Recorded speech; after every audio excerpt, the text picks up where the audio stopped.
The Senate will come to order. I ask everyone present to please rise and recite the Pledge of Allegiance. I pledge allegiance to the flag of the United States of America and to the republic for which it stands, one nation, under God, indivisible, with liberty and justice for all. In the absence of clergy, let us bow our heads in a moment of silent reflection or prayer.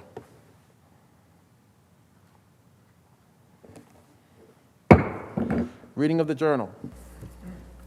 In Senate, Monday, March 1st, 2021, the Senate met pursuant to adjournment. The Journal of Sunday, February 28, 2021 was read and approved. On motion, the Senate adjourned. Without objection, the Journal stands approved as read.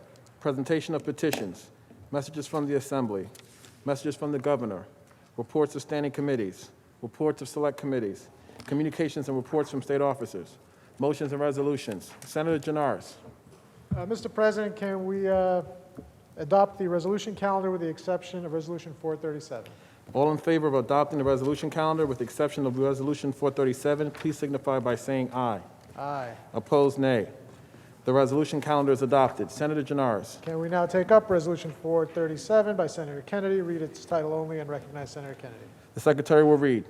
Senate Resolution 437 by Senator Kennedy, celebrating the life and legacy of the Honorable Hugh B. Scott, United States Magistrate Judge for the Western District of New York, distinguished citizen and devoted member of his community. Senator Kennedy on the resolution. Thank you very much, Mr. President.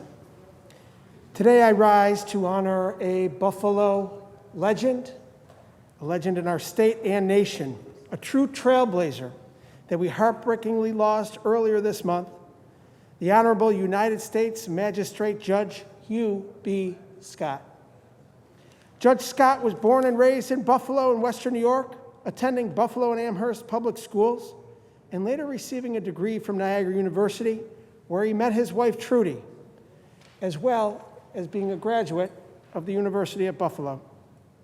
Over the years, he served as an assistant Erie County attorney and assistant corporation counsel for the city of Buffalo.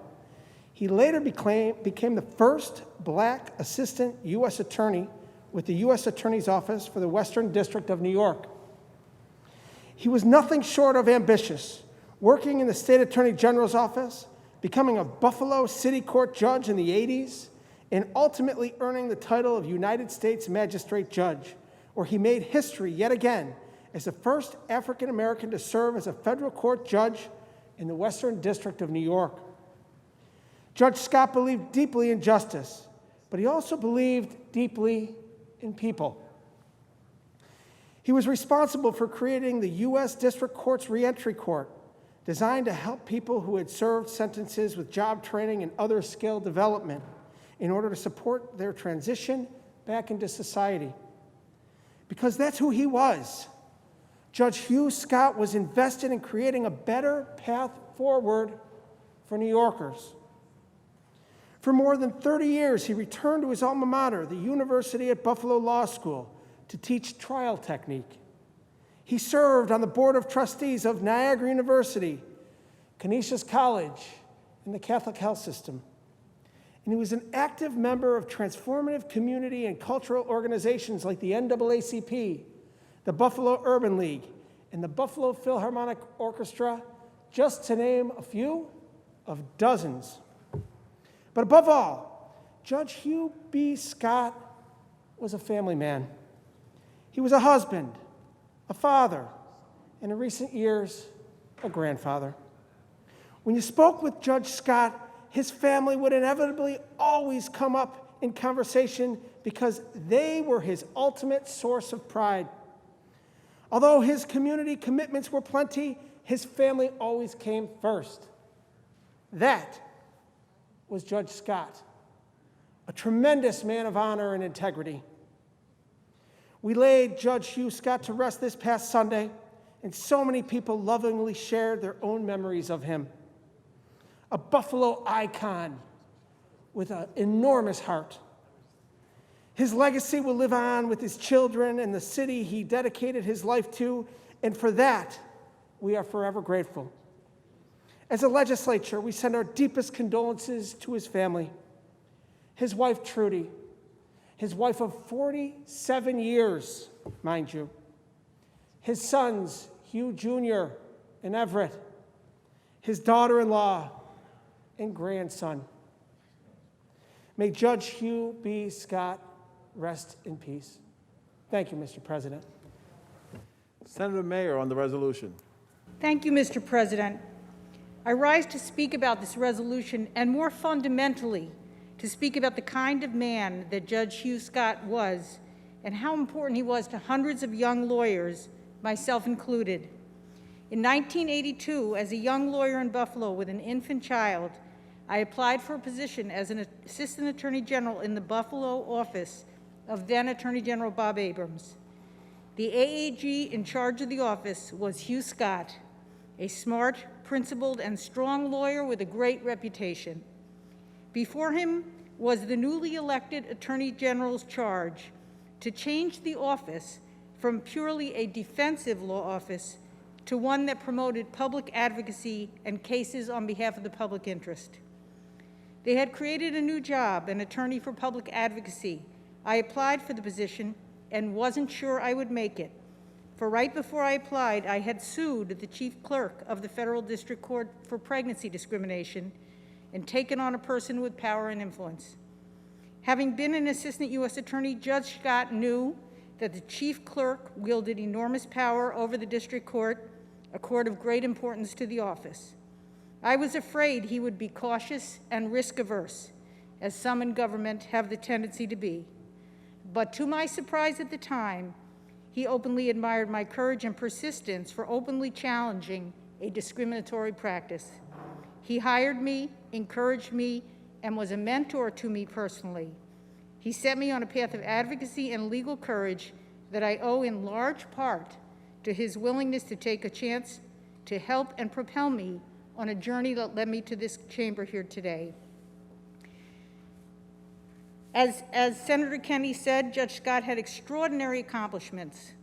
The first African-American assistant U.S. attorney for the Western District, the first African-American to head the second largest office of the Attorney General, re-elected twice to the Buffalo City Court, 20 years an esteemed U.S. magistrate judge, leader in his community, law professor, and justice seeker. But we should not leave out, he touched the lives of many that are not so public, and that should be acknowledged, mine included. Thank you, Judge Scott, for all you did for the community, the legal profession, and all who interacted with you. Thank you, Senator Kennedy, for bringing this resolution to the floor to honor his memory. I extend my deepest condolences to his wife, Trudy, his sons, Hugh Jr. and Everett, and to his whole family. May his memory be a blessing. The question is on the resolution. All in favor of signify by saying aye. Opposed? The resolution is adopted. Senator Janaris. At the request of Senator Kennedy, this resolution is open for co-sponsorship. The resolution is open for co-sponsorship. Should you choose not to be a co-sponsor of the resolution, please notify the desk. Senator Janaris. Mr. President, there is a privilege resolution at the desk. Please take that resolution up, read its title, and recognize Senator Mayer. There's a privileged resolution at the desk. The Secretary will read. Senate Resolution 438 by Senator Mayer, concurrent resolution of the Senate and Assembly providing for the election of 4 regents of the University of the State of New York. Senator Mayer on the resolution. Thank you, Mr. President. It's truly my honor to speak on behalf of this concurrent resolution of the Senate and Assembly providing for the election of 4 regents of the University of the State of New York. These are 4 outstanding individuals who came before an assembled committee of Assembly members and senators. We had the opportunity to question them at length, to review their resumes, and to collectively determine who would best serve the children and the adults of the state of New York that are subject to the jurisdiction and the regulations of the State Education Department. I'm very pleased these 4 individuals are subject to this resolution. Elizabeth Hackinson of the County of Onondaga for Regent of the University of the State of New York from the 5th Judicial District for a term of 5 years. Ruth B. Turner of the County of Monroe as Regent of the University of the State of New York from the 7th Judicial District for a term of 1 year. That Dr. Aramina Vega Ferrer of the County of the Bronx, Regent of the University of the State of New York from the 12th Judicial District for a term of 2 years. And that Dr. Luis Oreyes of the County of New York be re-elected at large, a regent of the University of the State of New York, for a term of 5 years. Each of these individuals has agreed to serve as a volunteer in one of the most important positions in this state, which is a regent that determines the educational policy and other issues that come before the State Education Department.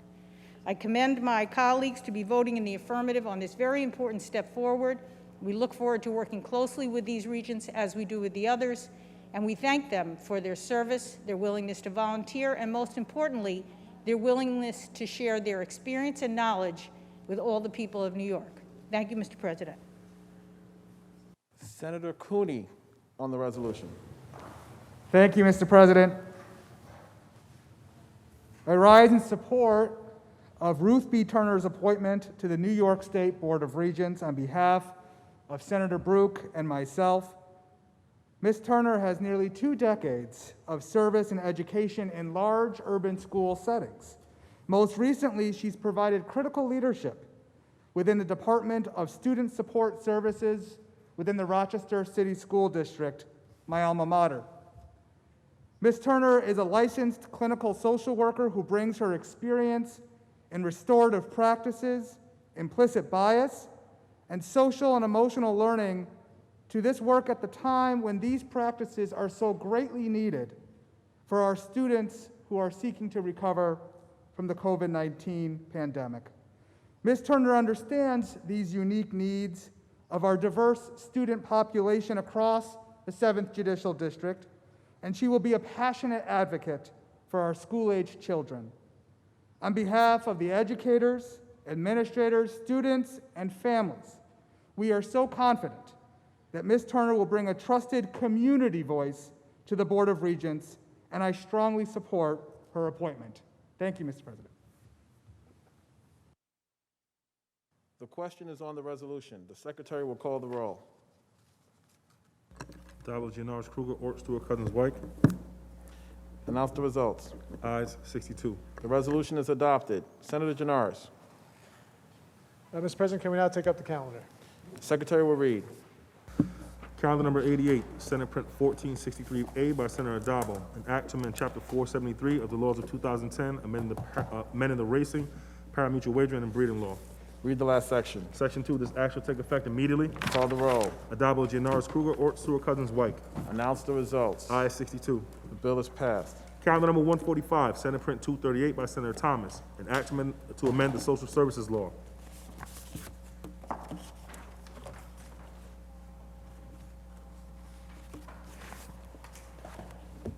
Yes. The bill be laid aside for the day. Calendar number 150, Senate Print 1592 by Senator Rivera, an act to amend the public health law. Laid aside. Calendar number 196, Senate Print 1765 by Senator Mannion, an act to amend the mental hygiene law and the executive law. Read the last section. Section 5, this act shall take effect on the 30th day after it shall become a law. Call the roll. Addabbo, Gianaris, Kruger, Ort, Stewart, Cousins, White. Senator Reichman Melnick to explain his vote. I rise in strong support of this legislation. I think this is a long overdue bill that we're taking up here, and it frankly will have a significant impact even in my district, where the Office of Mental Health is looking to close the Rockland Children's Psychiatric Center. And this is a very misguided proposal. It will cost the jobs of many of our employees of CSEA and PEF. It will really risk the mental health of children in Rockland and the greater Lower Hudson Valley area, closing the only inpatient facility between the Bronx and, I believe, Utica and Albany. And so I think this is an excellent bill. The legislature needs to have a role in making these decisions that are going to impact local communities and impact some of our most vulnerable citizens in this state. So I thank Senator Mannion for introducing this bill, and I'm proud to vote in favor of it. Senator Martucci to explain his vote. Thank you, Mr. President. I want to begin by thanking my colleague, Senator Mannion, for bringing this bill to the floor. I was proud to join Senator Mannion as a co-sponsor. This bill is also important to my district and directly impacts my district. In the governor's executive budget proposal, our governor proposes the closure of an OCFS facility, the Goshen Secure Center, which is home not only to some of the state's most at-risk youth, but also over 100 union members of CSEA and PEF. This bill requires 1 year's notice for facility closure and leaves the final decision about those closures to the legislature, which is where it belongs. It's never been more clear than right now that this legislature should have a voice in important matters like this, and that it should not be left only to the governor. We see what the governor has done with his powers. Finally, besides this being good government, this is a good bill for people. Last week, I met a young man named Jesus who spent 5 years as a resident of the Goshen Secure facility. At 14 years old, he went to Goshen Secure because his life was headed in the wrong direction. He was the member of a gang, and he was involved and committed violent crimes. And today, because of the great work and the great people employed at Goshen Secure, he has his own family and he's licensed as a master barber. This bill puts jobs first, it puts people first, and I'm proud to vote in favor. Senator Reichling Melnick to be recorded in the affirmative. Senator Martucci to be recorded in the affirmative. Senator Mannion to explain his vote. Thank you, Mr. President. I rise to speak in support of this bill, and I thank my colleagues, Senator Martucci and Senator Reichling Melnick, for their support as well. As chair of the Disabilities Committee, I believe strongly in fighting for IDD New Yorkers with real action and real policy, and I believe this bill achieves that. Keeping vulnerable New Yorkers in a familiar setting, in some cases where they've lived for many years or decades, is the right thing to do for them and their families. The current closure process is only 90 days, and this bill would extend it to 1 year. This will provide the time needed to properly study a potential closure with input from families, staff, and the community. The people who provide the care to these individuals and have developed relationships with them cannot be quickly repurposed without a negative impact to both those individuals that provide the care and the residents of the facility. This bill strengthens our oversight as a legislature of OPWDD, OMH, and OCFS, which is necessary and is our responsibility as a co-equal branch of government. This bill is impactful as a memory to my aunt, a woman with Down syndrome who lived in residential facilities, and I saw the excellent care that was provided for her and could speculate as to what would happen if one of her facilities was closed in a rapid manner many years ago.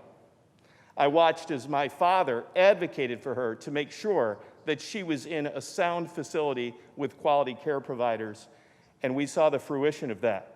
I'm proud to sponsor this bill for individuals and families across New York State, and I proudly cast my vote in the affirmative. Thank you. Senator Mannion to be recorded in the affirmative. Announce the results. Ayes 62. The bill is passed. Calendar number 204, Senate Print 290 by Senator Myrie, an act to amend the debtor law and creditor law. Read the last section. Section 2, this act shall take effect immediately. Call the roll. Addabbo, Gianaris, Kruger, Ort, Stewart, Cousins, White. Announce the results. In relation to calendar 204, those senators voted in the negative are Senators Akshar, Borrello, Gallivan, Griffo, Helming, Jordan, Martucci, Oberacker, O'Mara, Ort, Palumbo, Rath, Ritchie, Sereno, Tedisco, and White. Ayes 46, nays 16. Bill is passed. Calendar number 381, Senate Print 210A by Senator Prasad, an act to amend the public health law. Read the last section. Section 2, this act shall take effect on the 100th day after it shall become a law. Call the roll. Addabbo, Gianaris, Kruger, Ort, Stewart, Cousins, White. Announce the results. Ayes 62. The bill is passed. Calendar number 382, Senate Print 3209 by Senator Salazar, an act to amend the public health law. Read the last section. Section 2, this act shall take effect on the 120th day after it shall become a law. Call the roll. Addabbo, Gianaris, Kruger, Ort, Stewart, Cousins, White. Announce the results. Ayes 62. The bill is passed. Pardon me, excuse me. Actually, in relation to calendar 382, voted in the negative, Senator Lanza. Ayes 61, nays 1. The bill is passed. Calendar number 383, Senate Print 3474 by Senator Cooney, an act to amend the public health law. Read the last section. Section 3, this act shall take effect on the 30th day after it shall become a law. Call the roll. Addabbo, Gianaris, Kruger, Ort, Stewart, Cousins, White. Senator Cooney to explain his vote. Thank you, Mr. President. Leanne Gravel was a young mother, an attorney, resident of the town of Greece, and a passionate volunteer for maternal health. A few weeks after she spoke at an event for me about her own struggles, Leanne unfortunately died at the age of 38 due to complications from preeclampsia. Preeclampsia is a pregnancy complication characterized by high blood pressure and stress on a mother's organs. If left untreated, preeclampsia can lead to organ damage, strokes, and seizures, premature birth, and in Leon's case, death. However, there is hope. Education can lead to early detection and prevention. Leon's Law will help increase awareness of preeclampsia to those who are most at risk. The CDC reported in 2019 that Black women are 2 to 3 times more likely to die from pregnancy-related causes than white mothers. Increasing access to education about maternal health challenges like preeclampsia is not only addressing healthcare challenges and accessibility, but also a matter of equity. In closing, I rise to support this legislation in honor of Leon Gravel, a fierce advocate for those most at risk. This bill honors her family, including her sons, Enzo and Charlie, and carries her spirit and will save the lives of mothers across New York. Thank you, Mr. President. Senator Cooney, to be recorded in the affirmative. Announce the results. Ayes 62. The bill is passed. Calendar number 384, Senate Print 4827 by Senator Salazar. An act to direct the Department of Financial Services to review covered benefits related to children offered by health insurance policies. Read the last section. Section 3, this act shall take effect immediately. Call the roll. Adabo, Gianaris, Kruger, Ort, Stewart, Cousins, White. Announce the results. Ayes 62. The bill is passed. Calendar number 402, Senate Print 3178 by Senator Sanders. An act to amend the Social Services Law. Read the last section. Section 2, this act shall take effect on the 90th day after it shall become a law. Call the roll. Adabo, Gianaris, Kruger, Ort, Stewart, Cousins, White. Announce the results. Ayes 62. The bill is passed. Senator Janaris, that completes the reading of today's calendar. Let us now move to the controversial calendar, please. The secretary will ring the bell. The secretary will read. Calendar number 150, Senate Print 1592 by Senator Rivera. An act to amend the Public Health Law. Senator Lanza, why do you rise? Mr. President, I believe there's an amendment at the desk. I waive the reading of that amendment and ask that you recognize Senator White to be heard. Thank you, Senator Lanza. Upon review of the amendment in accordance with Rule 6, Section 4B, I rule it non-germane and out of order at this time. Accordingly, Mr. President, I appeal the ruling of the chair and ask that Senator White be recognized. The appeal has been made and recognized, and Senator White may be heard. President, I rise to appeal the ruling of the chair. I propose the amendment is germane to the bill at hand because the bill amends the public health law. Over the course of the last year, the governor has issued dozens of orders amending the public health law, specifically orders related to one of the most vulnerable populations, our seniors. And for months, our conference has been calling for an independent, top-to-bottom investigation of Governor Cuomo and his administration's disastrous mishandling of COVID-19 in our nursing homes. This past week, additional information has come to light with not one but two former staffers and a private citizen coming forward with disturbing allegations of sexual harassment. When these allegations were made, myself and members of our conference were the first to call on the Attorney General James to appoint a special prosecutor. I applaud Attorney General James for not accepting the governor's proposal. I cannot stress enough the importance that the investigation must be completed independently. That cannot happen if anyone in the governor's orbit is involved. We've seen the chapters of the governor's mismanagement unravel week by week. His deadly March 25th order sent more than 9,000 COVID-positive patients into nursing homes and contributed to the deaths of 15,000 seniors. He has never once taken the blame or even apologized. In fact, his administration covered it up, and they are currently under federal investigation as a result. Under his administration, the vaccine rollout has been an unmitigated disaster, and millions of New Yorkers are still unable to get shots or even information for appointments. In the midst of a global pandemic, top staffers left the Department of Health with no explanation. The Commissioner of Health and the administration refused requests by the legislature to make data about nursing homes available both to us and the public. He was supposed to appear at the health budget hearing in the beginning of February, but postponed it 3 weeks in another attempt to stonewall us. It was only after the Attorney General's report and under court order that they finally released the information. And just this week, he continued to stonewall myself and my colleagues when he finally appeared at the health hearing. He refused to say why those decisions were made, who made them, and who decided to withhold the information. We deserve answers. The families deserve answers. Throughout it all, the governor continues to have unchecked power, as our Democrat colleagues have reportedly blocked our efforts to rescind his emergency powers and restore much-needed checks and balances. My colleague, Senator Helming, introduced a bill to remove the governor's executive powers and restore the legislature as a co-equal branch of the government last May. We voted on it 18, today is the 19th time this year, and not one member of the Democratic majority joined us. We are all still in the midst of a pandemic. We have an upcoming budget deadline with a huge deficit to address and looming financial crisis that affects all New Yorkers. This governor has broken the public trust over and over at a time when what the state needs is true leadership. Tomorrow is going to be 1 year that we granted these powers. We need to have our voice back as a legislature. I call on my colleagues across the aisle, hopefully for the last time, as I hear there may be good news on the horizon, to please join us in taking this step. It is your duty to the people of New York. This man should not have this power. Thank you. Thank you, Senator Wyke. I want to remind the House that the vote is on the procedures of the House and the ruling of the chair. Those in favor of overruling the chair signify by saying aye. We have agreed to waive the showing of hands, Mr. President, and record every member of the minority in the affirmative. Without objection, so ordered. Announce the results. Ayes 20.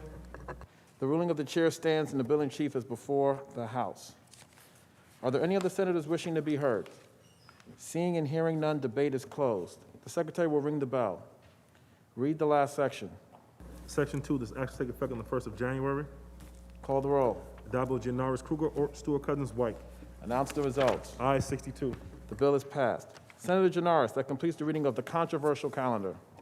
Is there any further business at the desk? There's no further business at the desk. In that case, I move to adjourn until tomorrow, Wednesday, March 3rd at 3 p.m. On motion, the Senate stands adjourned until Wednesday, March 3rd at 3 p.m.